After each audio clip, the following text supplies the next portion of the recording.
Hello, good day.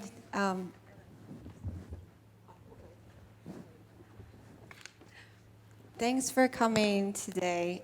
It's such a privilege and a rare occasion to bring two pioneer artists of their time, Samia Halaby and Ellen Pao, together in Taipei. The work you were just seeing was one of the work that we include by Samia in the Biennial.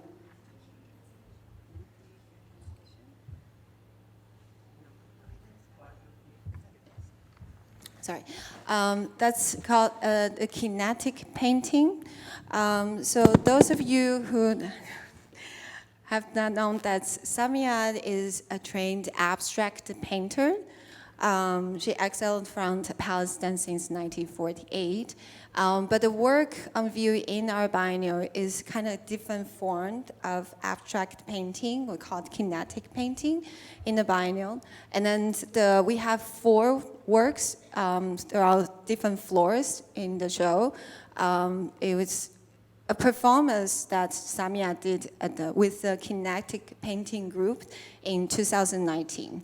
We will talk about it more later.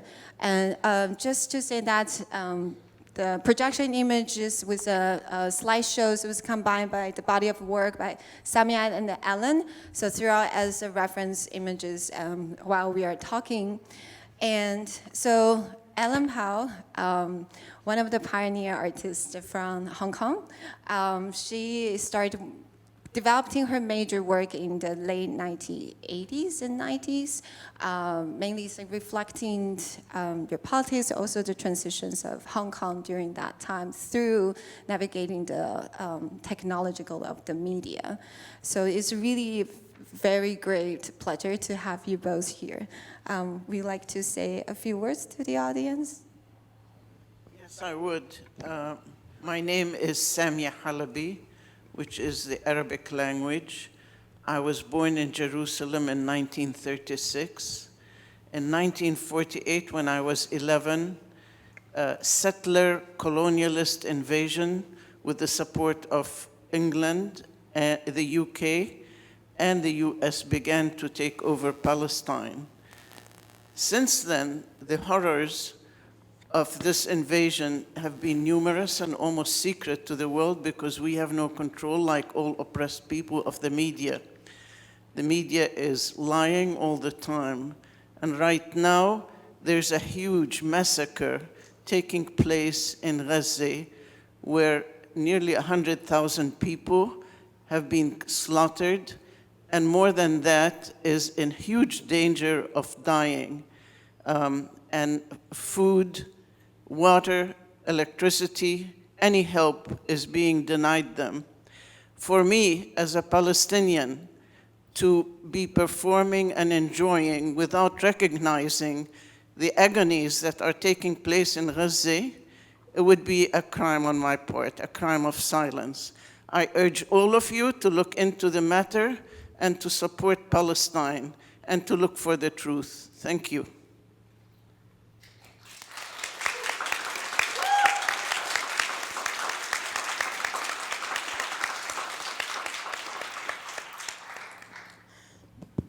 Hi, I'm Ellen Pao. I'm from Hong Kong. I was born in Hong Kong 1961, so I'm already retired. And now I'm a full-time artist, and I work from the 80s to now, and I'm doing more, exploring more into the art science world. Hong Kong also have gone through a bit of, I would say, we have a revolution in 2019, a democracy revolution, but it's not successful, and a lot of Hong Kong people have fled outside, and so together with these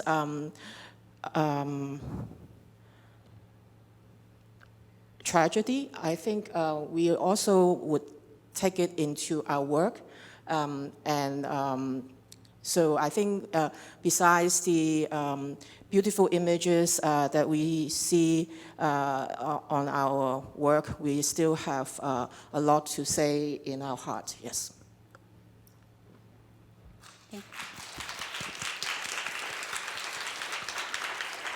Thank you, Alan. I think what both Samia and Alan addressed was so important to reflection of the reality of the world that we are dealing with. But that is the power of how we engage through their work. I find it is very also empowered that the language they're using, like visual language, or we can say the sensory languages, and there's the elements of abstractions in your work, or take inspiration from the abstract and history of art, of abstract art history. And for Samia, you're a trained abstract painter, and Ellen briefly mentioned that she started working you as a radiographer. That what inspired you to start making video or using images work is this abstraction of things that you saw from the medical and scientific X-rays. You know, there's always dots. You said it was like you don't know what that's real or not real, what all those images means. And so my first question is, what does abstraction mean in both of your work? First of all, as a painter, I'm committed to painting, which is flat, image, and not an interpretation of words. Those who think it is an interpretation of words are missing the point. To me, history is super important. We have to understand the language we take up. In order to be able to speak it, we have to understand the history of that language. My responsibility in this period of time, when we have airplanes and travel and communications, would be close-minded to limit myself to any part of history. My education in the US on the higher level, that is in the university and level, is very skewed towards Eurocentricity and the Western view of the world. I took it upon myself to re-educate myself and to learn what there is in the rest of the world. This is why I came to Taipei 2 days earlier, so I could see medieval Chinese painting and learn from it. And I did, and it was magnificent. Now to abstraction, to answer that specifically, and the reason I went back is that human communication, the very idea of me seeing a word or making a motion is an act of abstraction. We abstract, everything is abstract, extracted from nature and used by us as a communication. Addition is a marvelous abstraction. Every child knows it. You all know that we can add 2 and 2, but we can also add 8 and 7. There's a principle that's general, that's applied to a lot of specifics. So there's abstraction in tribal art, there's abstraction in Chinese painting, there's abstraction in Renaissance painting. But then there came a time when there was an abstraction that didn't translate into images and symbols, and that happened in medieval Islamic art, what the West calls decoration. And then it happened again on a 4-dimensional basis with the idea of time as an extra dimension, with the revolution first that took place with the Paris Commune and then with the Soviet revolution. And that abstraction, this advanced abstraction of the early 20th century is my ancestor. That's what I build on.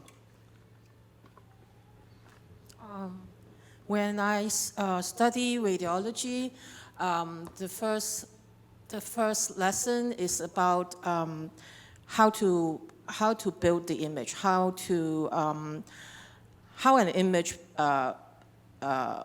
comes to the screen, and what makes up the screen. And I study a lot of like technology behind it, the engineering part behind the image, and every image come to us behind all the difficult work or the hard work that has done so that the image can come to us. So for me, every image is very unique, and I always think that why there is an image. For example, there is a stain on the floor, and why there is the stain, why I see this image. And so all the image for me is can be looked at in details. And the technology fascinates me, but I also fascinate how we look at or perceive the image. And I think a lot of my work are trying to explore the relation between the technology of visualizing an image and also how we visualize the image as a symbol or as a narrative. And yeah, so I think media is a very important factor for me to do my work, and the technology and the science behind it is also very important. Yeah, since Ellen, you talk about the technology, and I'm curious, how did you start? Because you mentioned that you don't have an art background or study as a radiographer. How do you start playing with all those tools? Also, like, I'm curious how Samia also later on you change it using the different tools to create a different abstraction form. So I'm curious of what is your relationship with the technology at that time, especially the machine, and starting with the late 80s and Samia started doing in the 1950s. And those technology was mainly dominated by men, but as women, female artists, what is your relationship with technology? I start making Super 8 when I was studying in Polytechnic,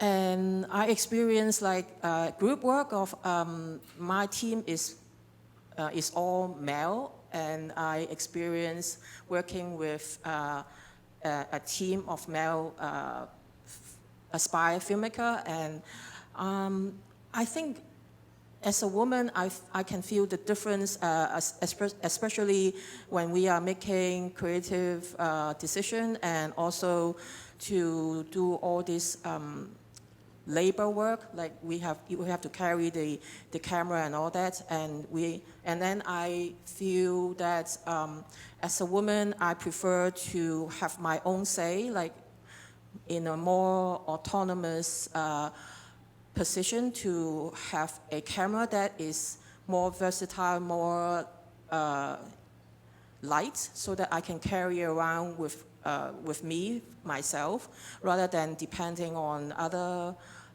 people to help me. So, and also I don't need to explain a lot about my vision for the project.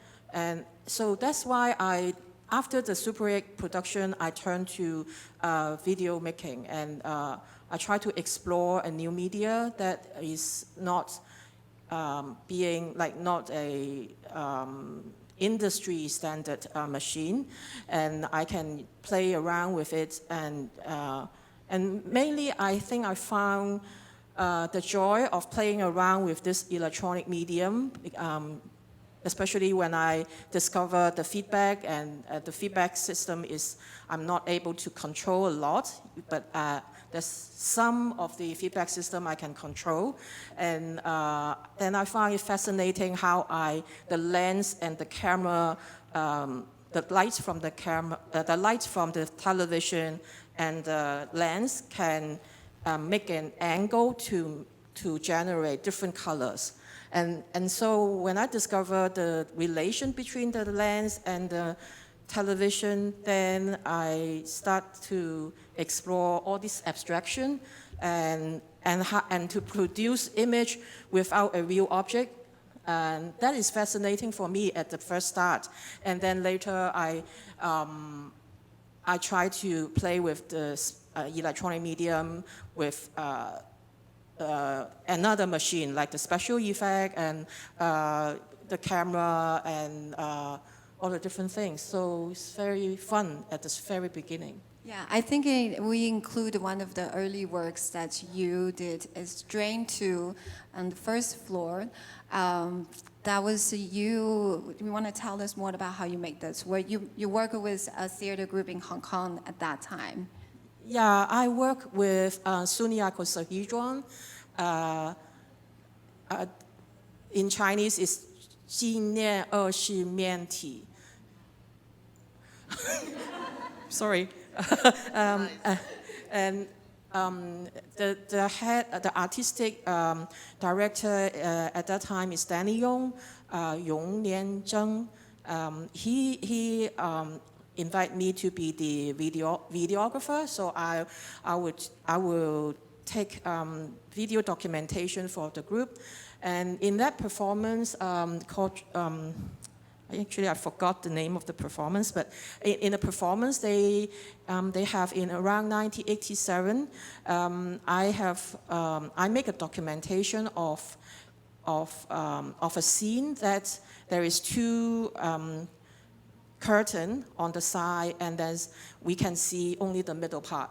So since I'm very attracted to the idea of how we see and how we perceive, so I think this framing is very interesting for me because the two sides is blocked and only we can see the middle. And the two sides is not an electronic wipe. For me, because I always think that video is an electronic media, and I want to play around with all the effect that is possible, that is provided in the machine.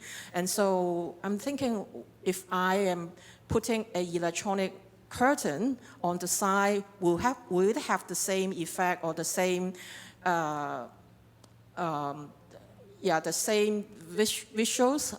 And then I start to explore the electronic curtain and the curtain on stage and try to play with the framing, the electronic frame and the frame of the lens. And so I have this rolling of the electronic frames so that you can see the edge of the frame and also the edge of the performance, the edge of the curtain.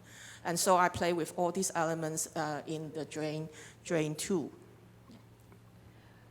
Samia, so I think we're all very curious how you start as a traditional abstract painter, painting on the canvas, and then move to doing kinetic painting, and then like train yourself. Is this in a formal way of this new technology? Would you mind sharing us with the story behind? Also, you asked about women. So I'll start with that, and I'll go to the more general, more important question in my view. I'm, of course, female and subject to all the brainwashing they apply to make us secondary and servants, whether it be in the family or the society, paid less, etc. It has affected me as it affects every woman and as it affects every man. Every one of us, as well as the stacking system. There are men more important than others, as there are women more important than others, etc., etc. All of that affected me, but somehow or the other, I don't know why, perhaps because I was the third born, and the third born being a female, somehow my not being as important as my brothers, I was hiding in a corner, listening. So intellectually, this brainwashing that hurts women and men was sort of, I was able to just forget about it. My intellect took over, and I allowed it to take over. I didn't have to be a doctor or a lawyer, thank God, or anything else. I could be what I wanted to be. So I was, and I'm a painter. Okay, and what do I think about women's liberation? I'm a radical feminist, and you cannot change you cannot produce women's equality without changing society. As Lenin said, to liberate women is to liberate society, because no matter how you stack it, they keep after us. And okay, we can free ourselves as middle-class women. Sure, we have great privilege, but if you're honest with yourself and with society, you know that there are many hungry, poor, all over the world, oppressed women who are not receiving the same privileges we are. To technology. Thanks to art history and studying history and learning that the best art of all time, be it Chinese or Renaissance Italian or Islamic Arabic art of the medieval period or tribal art of ancient times, the best art always happened at times of revolution, and the best of it happened using the technology of its time. And when you when you move forward with technology, you expand the form of the language, therefore you expand what it can contain. So with that in mind, one day, looking around my studio at the oil paintings, I said, Samia, why are you not using the technology of your time? So that I answered the question. I went shopping for a computer. I'd always been interested in computers. I found an Amiga and I sat with it. I fell in love with it. I had a boyfriend who lived with me at that time. He was cooking for me. He was, I was doing nothing but eating and computing and programming. So this is how it happened. So cool.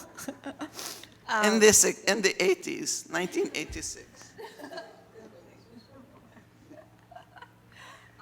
Yes, so just later in the afternoon, Samia is going to perform with one of our music room hosts, Julie Abraham Toga, and is it the same laptop that you used since then?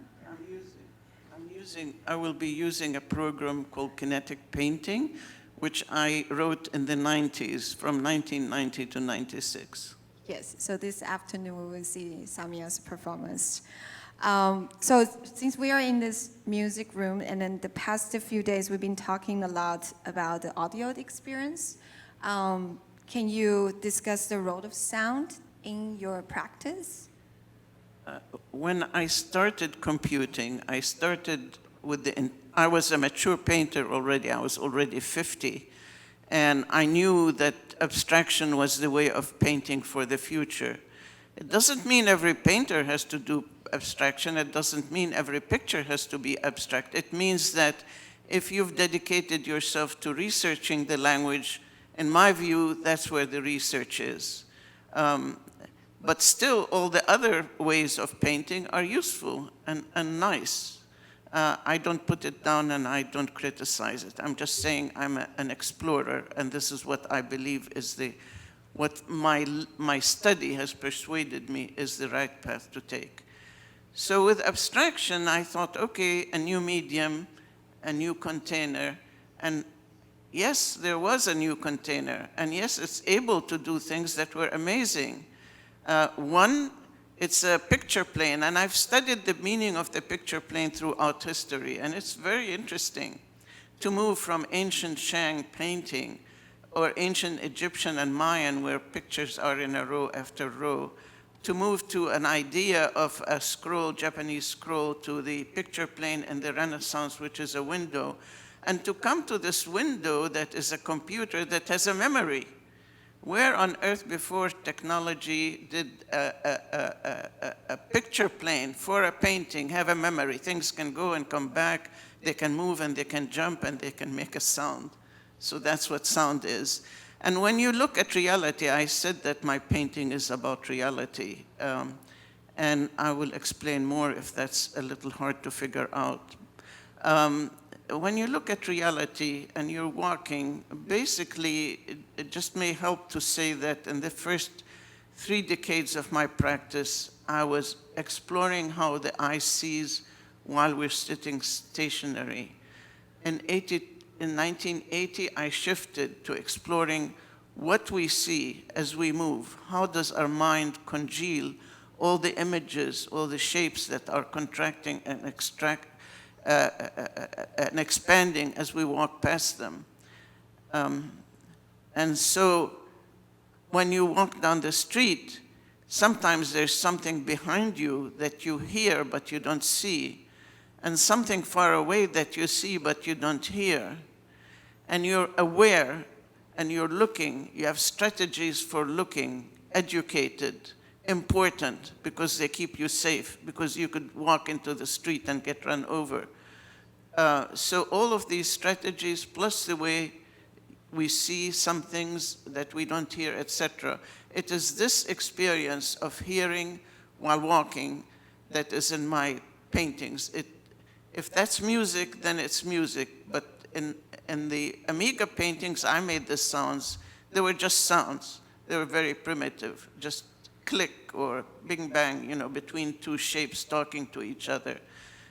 In the 90s, I saw musicians jamming, and I thought, wow, I could rewrite my program, make the keyboard into a kind of image piano, and collaborate with musicians. And so what accompanies my artwork from the 90s is music, interpretive music, interpretive pictures. That is, I react to the musician, they react to me. Yeah, I remember when we were exchanging emails about the questions, and Samia made it very clear that the sound in your work is not music. Sound is to attribute to compose the color, size, and then the placement in your work. But Ellen, you use a lot of music in your work rather than sound. So can you tell, you have very interesting relationship with music. You actually wanted to be a musician rather than a visual artist in the beginning. I think for me, music is more important. Listening is a direct vibration energy to your brain. And visual, you still have a process to process the visual that you have. So I believe that I think I'm using art more as a tools, in the loose term, as a weapon. So I'm thinking maybe the sound can be a direct message to the audience, and then the visual would be more a. I don't think the visual can be very specific, because to many different audience they have different meanings, but the sound would be more a substantial impact to the brain. And so in that thinking, and also in the thinking of neuroscience, I always think that to place a song together with the video, together with the the visual, and it can set the feeling or the texture for the visual. So sound is actually more the text, more the it's like the original text for the visual. So for me, it's more important than the visual. So, Ellen, in some of my reading, you talked about the objects causing sound. Did I make a mistake? Maybe you can talk about that. Object causing sound? Yeah, there were situations that... So actually in one of the slides, actually the first slide of me, the work is called Pledge. Big Lai Ju is very ambiguous, referring to the promise of one country, two system. So that's why there's a pledge, and I have this pledge series where I was sitting underneath a table and trying to bang my head. And the visual, as I say, is not important, but the sound is more important because I have made the banging of my head underneath the table into a more metallic and sharp noise, a sound.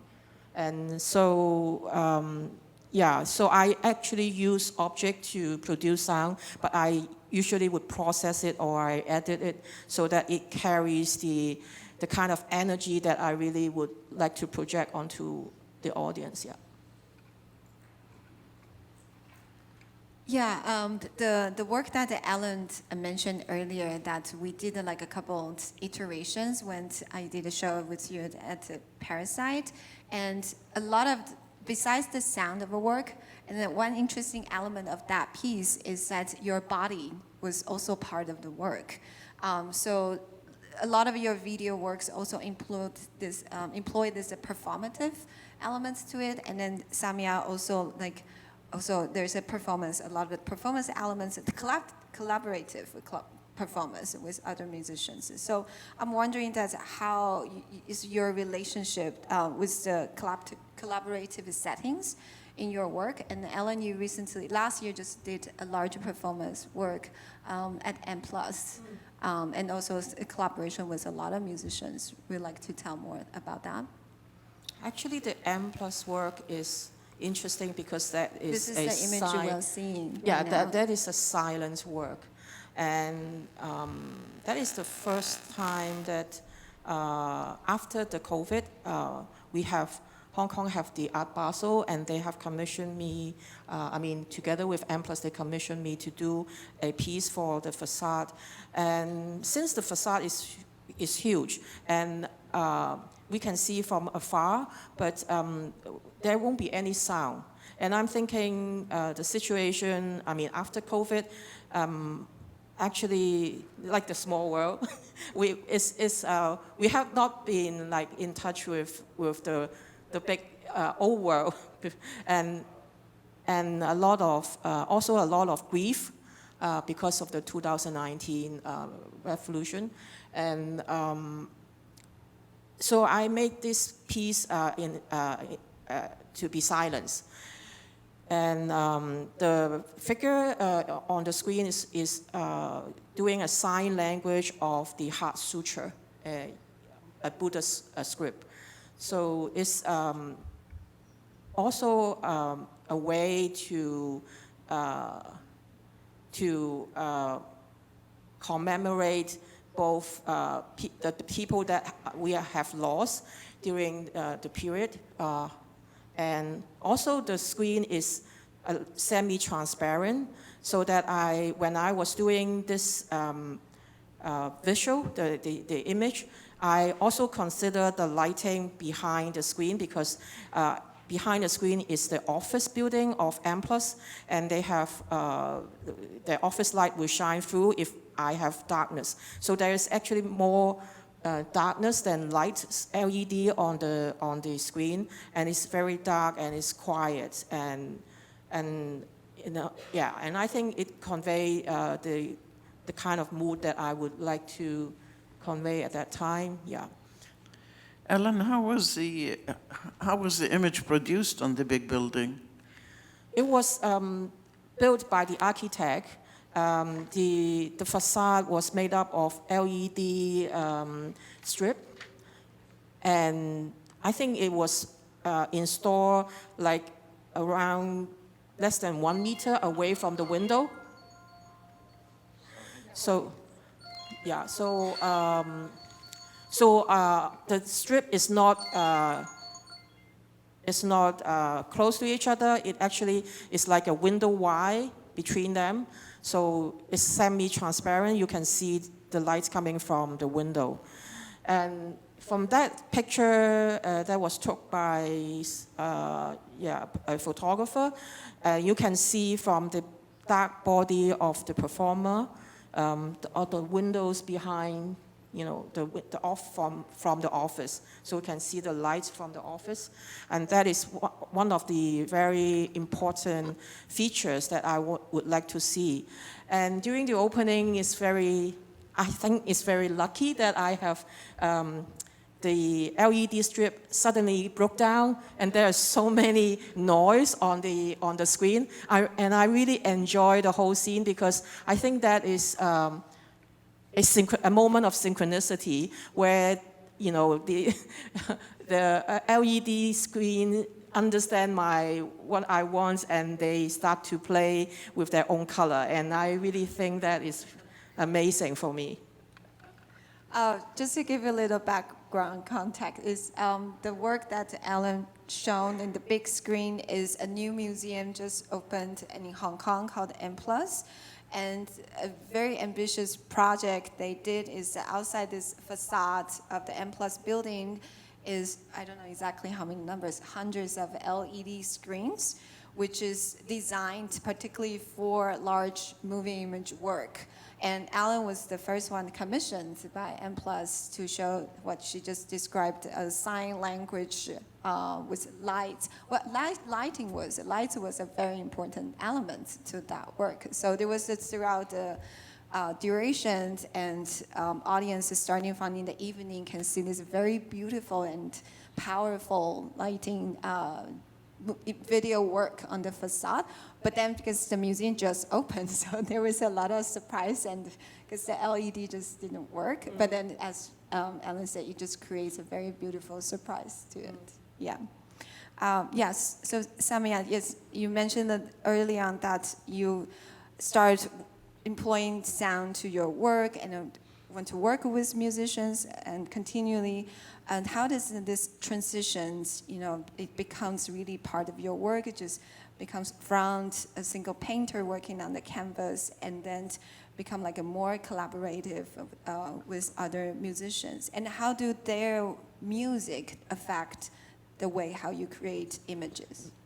The musician with whom I started was African American and was my student at Yale University. He was a super painter, and the year he graduated, he decided he wanted to become a musician. So I always tease him, I'm very relieved because he was really good. And so we started, we stayed in touch, we became friends, and when I first started the program, he used to come and sort of practice with me. And he taught me about performing. At first I would say, oops, I just made a mistake. He said, no, you never say that anymore. But we collaborated for quite a while. He was a percussionist, and throughout the 90s we performed in what they called gigs. I was a stranger to all these gigs. I'd carry my big machinery and we'd go place to place. One of the, all of them like off Broadway, to use New York lingo. That means we were not accepted in the main places. We were in tertiary and lesser known places. And it was just learning how to perform through practice. And eventually I stopped the computing because of the frustration with different corporations and different differences between media and programming languages and machines and plugs. Even the shape of the plug was different from this machine. So these inconsistencies became too frustrating, and nobody was paying attention. And New York doesn't like Palestinians, that's for sure. Certainly not Palestinians who are glad to open their mouth and tell the truth. So since nothing was happening and I'm painting, nothing was happening with my painting, by the way. I never sold a thing.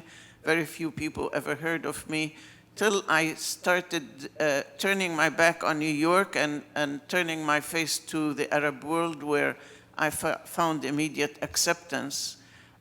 So how I coordinate the two, to me I'm the picture maker, not the material. You know, if I am the picture maker, I'm the painter, I control things. Media is media, it cannot run me. If media runs me, then I'm not the artist. There is something that is content in art. And that content it has to be part of history.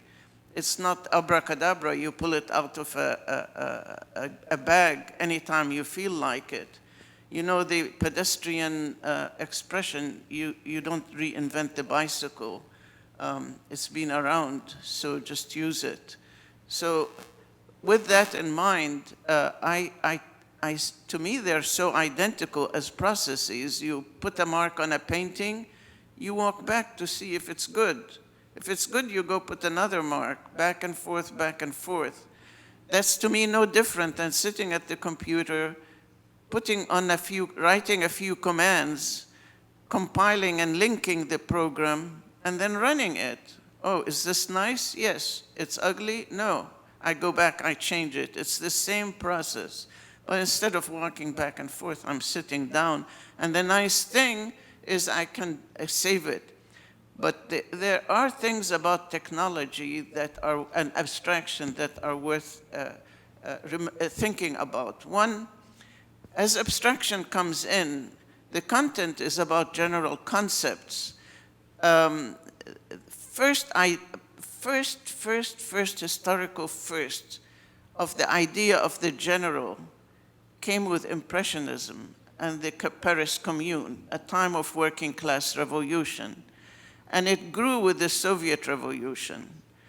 And the general principles that are in abstract painting allow us as human beings to explore things that are far more interesting than painting the wife of a rich man and all her jewelry, or the doctor, or the president of a... We do not have to praise individuals. We do not have to praise the ruling class. And we certainly do not have to make pictures of them playing golf or chess or ruling the country. So the subject matter is different, but it is there, and it is our subject matter, not theirs. This is about content in abstraction, and it's important for the future. I don't know what the other thing I was going to say, but I forgot. So, recently I have a show in Shanghai, and Anthony Yong, Mr. Anthony Yong, is it here? Anthony Yong has written a very good text for the show, and he described the Hong Kong art as full of ambiguity. And I do agree with it. And sometimes I see abstractions and ambiguity is on the same side, and they they contain all the things, but also they contain nothings. For me, it's kind of like the philosophy in Chinese philosophy that zero and one is like what the abstraction of all everything, but also nothing. Yeah. So for me, abstraction is like that. Yeah. For me, abstraction is specific and contains something. It's never nothing. So to say it's one and nothing, to me, doesn't make sense as a scientific attitude. In every painting, I can point to the ideas I have. And also, people recognize in them things. If people coming to the painting do not recognize something, then I failed. Or maybe the second time around, they recognize something. The paintings will recall their experiences that they haven't seen formulated into a symbolic language that can be shared. So when they recognize, let's say a painting I have, this one is all through commands that imitate nature in some way. Very primitive nature, but you'll recognize things you've seen in nature. But this one's about women, and you'll recognize forms of women. And I can talk more about the general, but whatever you come to it, you like it, you may not know that you're recognizing something. But if you see nothing, then I failed. So if you see something, then we're communicating. So that's how I would view it. I think for me is I may put the idea into the visual, into the television screen or any screen, but I don't expect the audience would see the same thing. That my expectation would be quite low, and but I won't see myself as failing or not being doing what I need to do. And I just think that what I put forward to the audience is an inspiration and a possibility for them to think about what that thing that I want to show them is. And I think that is more important than showing my own idea. I think that is, for them, it would be more enjoyment for them, yeah. There's a piece you did, Ellen, that a subject matter that has been in my work as well. I think you called it, I forget what the name of it is. It's the car and the camera. Recycling cinema. Recycling cinema. Cinema. It's on the second floor of the biennial. It is, to me, the same principles that I'm using when sometimes I use a random number generator of my own making, which is imperfect. And so it will be going, making seemingly a random distribution. And then suddenly it phases into a pattern, and then another pattern. Then it goes into what seems random. It's very much like the speed, the sense of time and speed that you had about the shifting, about syncing the camera and the car and allowing other things to speed by, and you no longer see them in details. Then you change the speed of the camera, you see what you see is shifting. So I found that very interesting. Yeah, for me, it's about seeing and how we perceive. I mean, I just want to arouse that consciousness that the outside is very delicate and we cannot fully see the whole reality in front of us if we are not in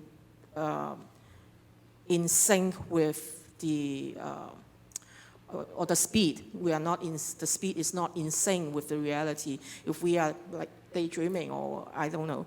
So visual is a very for me, it's a very real time, like a life experience and a lively experience that we experience immediately, and so the work Recycling Cinema is talking also about the time, the 当下的时间, the present time, yeah, the present time. And the present time is not every moment that we know that we are seeing. So I make this blurring of the car so that you experience moment where you see, you don't see. So that is the original motive of doing that surveillance, like tracking of the car.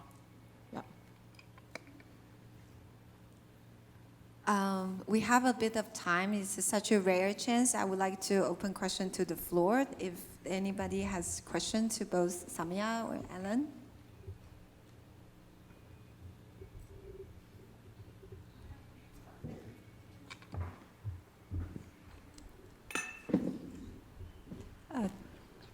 Hello, and thank you for this wonderful talk. Having these two women on stage is phenomenal. My first question for Samia, actually, because you mentioned using nowadays technology. What do you make of AI nowadays? Because I think it's a big challenge, and is it still technology, or is it actually taking over from your own personal input somehow? I love that question. There is no AI. Forget it. It's a lot of hype. It's knowledge-based knowledge-based programming has been around a long time. It's just advanced a little bit. We're the ones who make mistakes and are intelligent. The machines do what we ask them to do. Well, I had that argument with my niece, and she insisted on bringing an algorithm to show me how it works. 1, 2, 3, 4, 5. We got to number 4. I said, who does that part? Clearly, a human being had to do that part.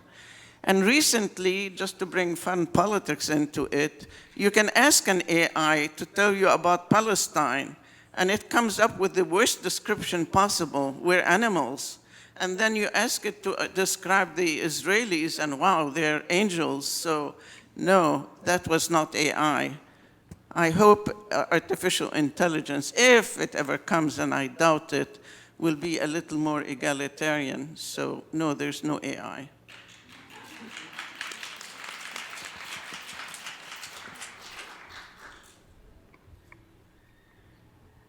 It was funny, like I actually I made the flower that that was shown on the last of the slide was the recent work that I made together with AI. So Yeah, but that's okay. You know, you take a program that calls itself AI and you use it to make art, but you're doing the art and you're manipulating what the corporation calls AI, but, you know, so you're still the artist. I don't mind that AI to be the artist, actually, but I think what I did as an artist is I choose from the solution that AI had provided. That is my choice. And there are reasons behind why I choose the image and why, and also when I wrote the prompt for the flower, and I was using quite, like I won't be talking in normal language, like or understandable language that human being will talk. For example, I give you an example. So my prompt would be like a bohemia flower, that is the city flower of Hong Kong, a bohemian blackiana flower that the parents is Bohemia blackiana, but because of the coin, there's like a coin, we have this flower also on our coins. So I give them the image of the coin and I ask them to produce the future generation of this flower. So it becomes very, I didn't have that flower, but the AI produced a metallic flower for me because it comes from the coins. And I think that is, as I expected, they would give me a metallic flower. But then later, when I add on more things of the, or more visuals and more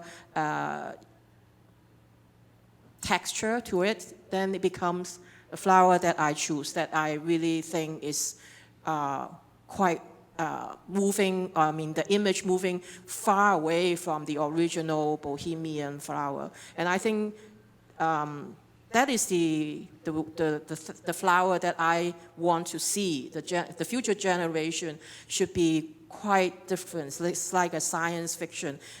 Because I think everyone, not everyone, I think a lot of people in Hong Kong, they would say they are the last generation of Hong Kong because now Hong Kong becomes like So I think I want to produce a very eye-catching flower, but also you can see like depth into it. Like that is the last, yeah. This is why this is why I program. I did not want anyone between me and the medium of computing. The computer is extremely versatile. It's more versatile. Well, I don't know if it's more versatile than a pencil, but it is extremely versatile. We can do amazing things with it. And then comes a programmer who gives me a paint program or an AI that will produce things. And I know it's the programmers and the world of art that thinks this is what the media is. And so, no, I wanted to know what computing is capable of. And one of the things that I pay attention to is there's no lens in my artwork. There is no perspective. There used to be a time when I was painting according how to one I saw, I used perspective. But now when you look at my work, there is no lens. It's not things you see because a camera went around, whether it's a movie camera or a still camera. I am showing you things that are visual, that are the result of ideas about extracted from reality that are general principles of reality, such as wave motion.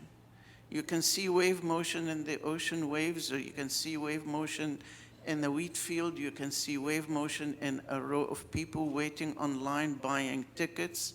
Some buy the tickets and move, and some move forward, and the moving goes down the row. So the principle of wave motion, or of rain, or of this or that, or of this one, the shape of women as they move. I'm not showing you specific women with buttons and coats and eyes and nose, but there is a gesture of the movement.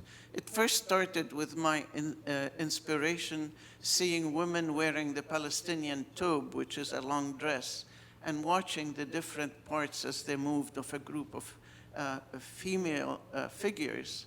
And so these are the principles that are in the work, no lens and no programmer between me and the language I'm using. Any other questions? Hello. Kind of echoing back to the previous question, also the answer. It's so interesting because last Sunday, I asked ChatGPT 2 questions. First one is, do Israelis deserve freedom? The second question is, do Palestinians deserve freedom? And so according to ChatGPT 3.5, which is the default free version, it gave very biased answers to the 2 questions. However, earlier this Monday, 6 days ago, I asked the same 2 questions, and the answers changed. And I think it's a hopeful note because of the different data, also with different demonstrations that are happening around the world. So just an example echoing the previous question. So my question to the 2 of you, Ellen and Samia, is where do you see the future of abstract painting? And it could be on a very everyday life scale or on a bigger scale, however you would want to answer the question. And thank you so much for your wonderful talk. I would like to, answer the question. I didn't hear it clearly. What did she say?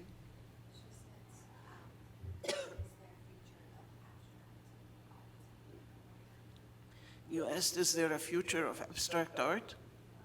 What do you think is the future of abstract painting? Oh, okay.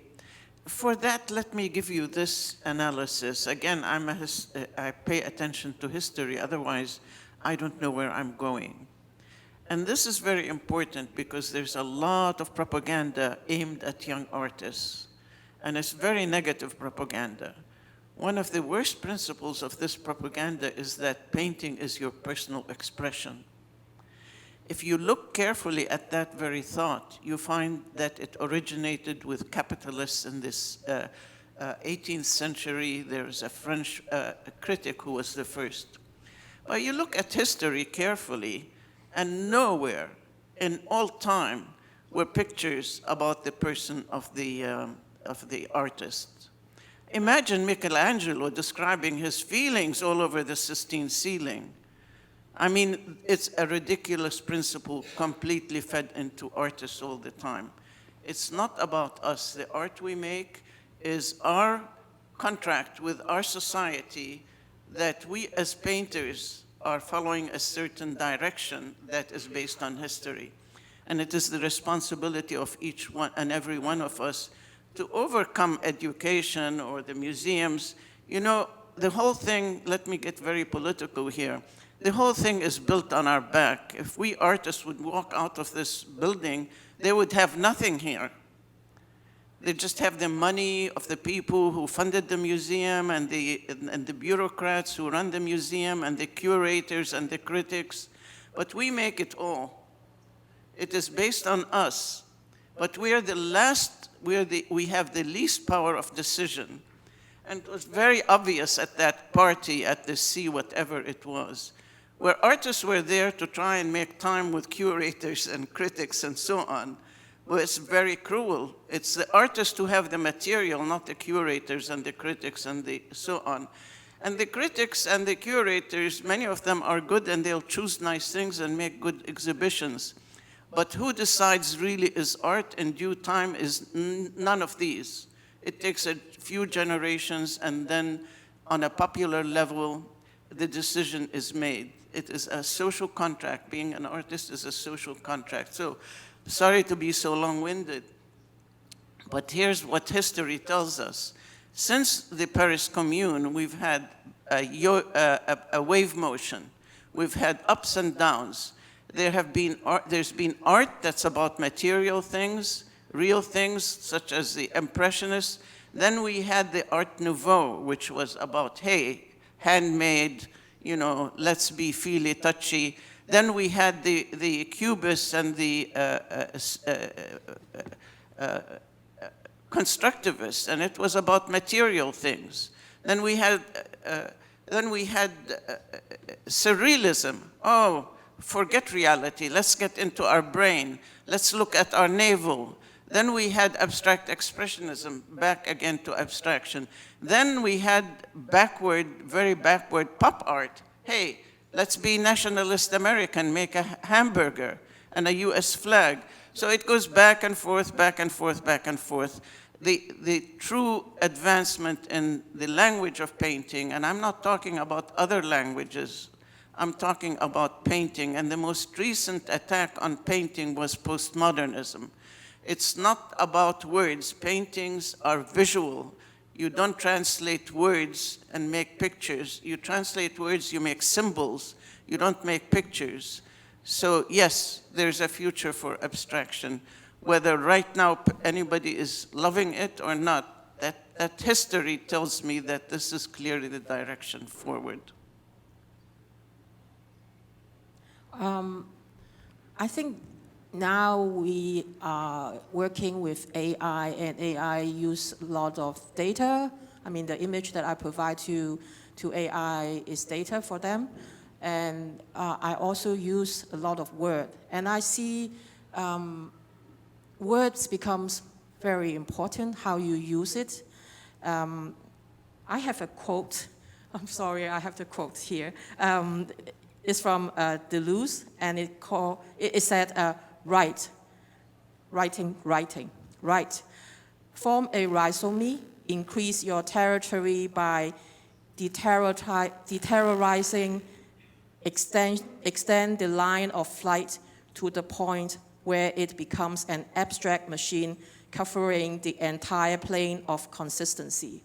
And I think AI can be the abstract machine.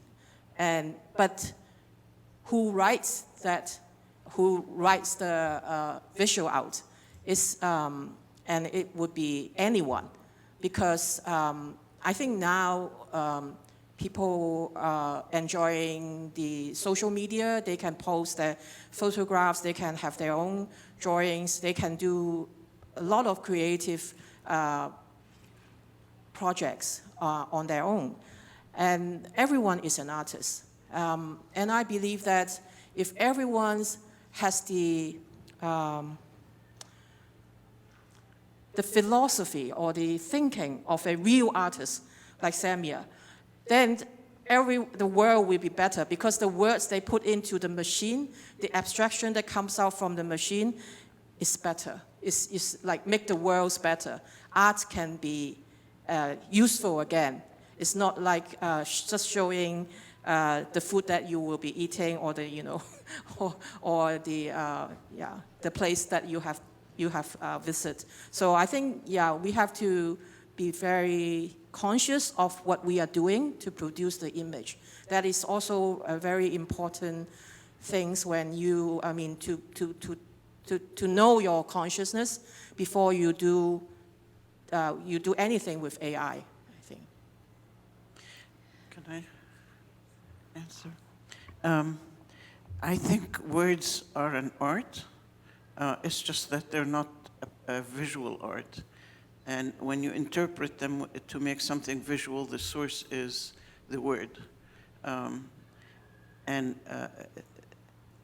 painting, pictures produce lots of useful things. They're not decoration and just functionless. They're part of human culture. If you all remember, pictures came before words, and words were born in pictures. Perspective, which is extremely useful for mankind. I think we'd go hungry without it because we use it to build our buildings.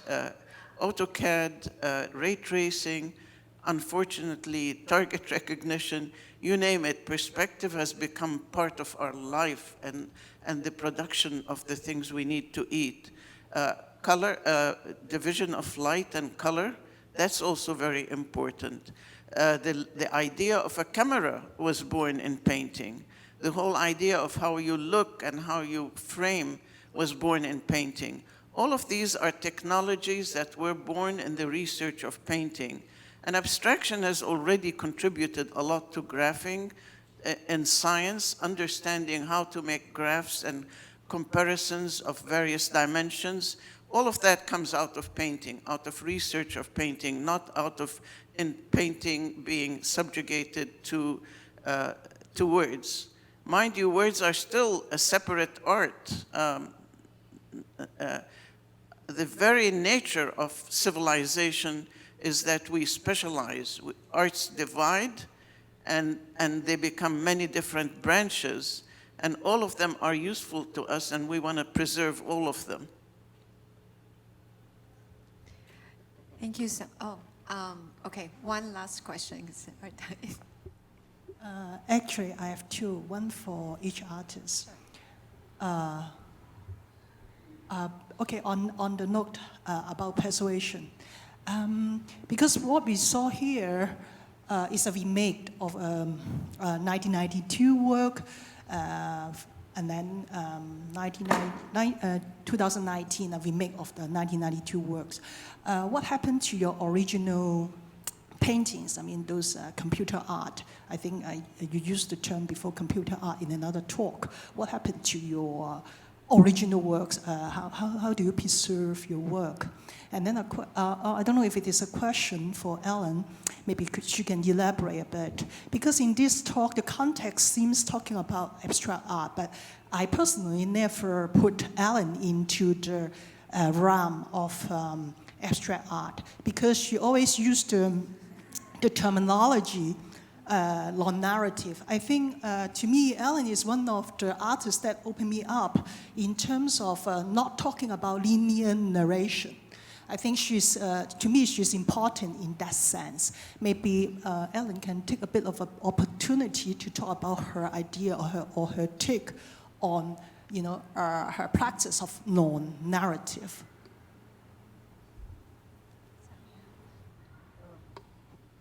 I'm very much a painter. My abstract paintings look like my computer art, or vice versa.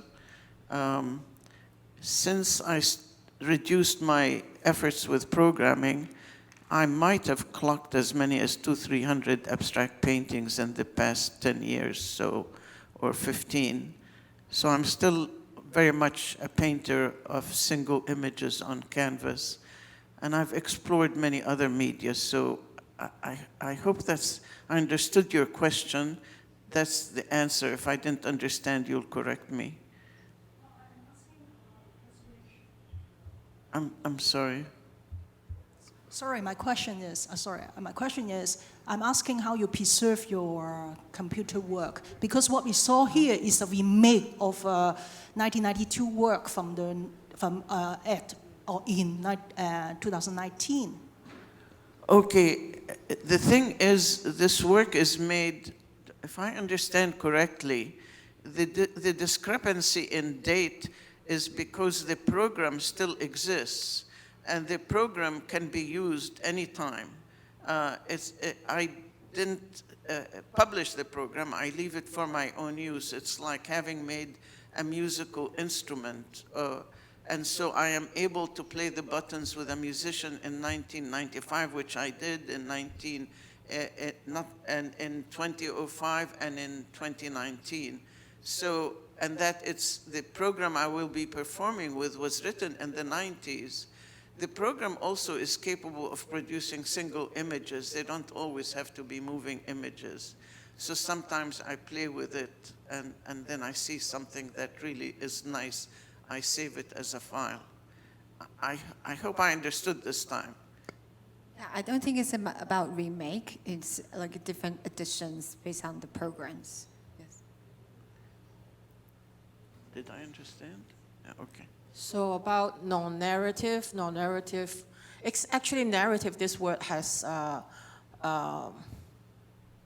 intrigued me for quite a while. I mean, since I started making film, because the form of most film production is telling story, is a narrative. I mean, including documentary and like feature films, it's about story about people. But what I'm interested in is not really stories of people. I think I'm more interested in the act of seeing, as I say, and the medium. Technology is, most of the time, is my concern. And now I'm trying to explore living objects, such as flower or our human body, as a machine, kind of like a machine, like in a cybernetic system, that we are responding to everything. So the non-narrative part is really what I think what I want to tell is not the usual stories that comes from human being, like with the human relationship. I'm not trying to talk about these, but I try to really find the narrative within one image or within a particular process of producing the image. So the process actually is also the narrative that I'm looking for, because yeah. Okay, I think our time is up. It's such a great pleasure being with Samia and Ellen, and thanks everybody for coming.